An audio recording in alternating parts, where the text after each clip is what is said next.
ಅವರ ನಿನಗೆ ಅಸ್ತಿನಪುರದ ರಾಜ್ಯದ ಘನತೆಯನ್ನು ಮಾಡುವೆ, ನೀನೇ ರಾಜ್ಯವನ್ನು ಆಳು, ಪಾಂಡವರಿಗೆ ಇಲ್ಲ ಅಂತಾನೆ. ಓಲ್ 5 ಊರು ಕೊಡಪ್ಪ, ಒಬ್ಬೊಬ್ರಿಗೆ ಒಂದೊಂದು ಊರು. ಪಾಪ ಅವ್ರು ಅದನ್ನು ಕೇಳಲ್ಲ, 1 ಊರು ಕೊಡು ಅಂತಾನೆ.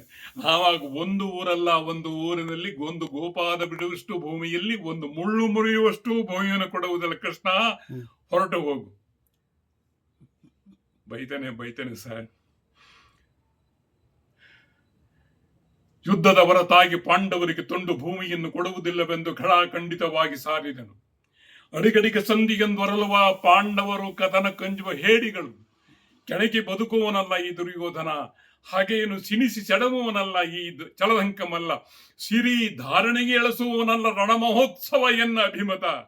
ಕೃಷ್ಣ, ಇವರ ಪರಾಕ್ರಮವು ದನ ಕಾಯುವ ಗೋಪಾಲಕನಾದ ನಿನಗೆ ಹೊರತು ರಾಜ್ಯವನ್ನಾಳುವ ಭೂಪಾಲಕರಾದ ನಮಗಲ್ಲ. ನಮ್ಮವರ ಪರಾಕ್ರಮ ಹೇಳುತ್ತೇನೆ ಕೇಳು.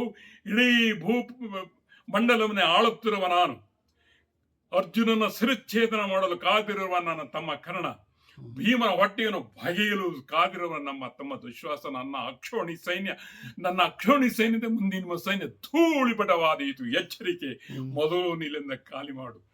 ಅಮ್ಮ, ಈ ಗದೆಯೇ ವಜ್ರಾಯುಧವಾಗುವುದು ನನ್ನ ಆಶೀರ್ವಾದವಿದ್ದರೆ.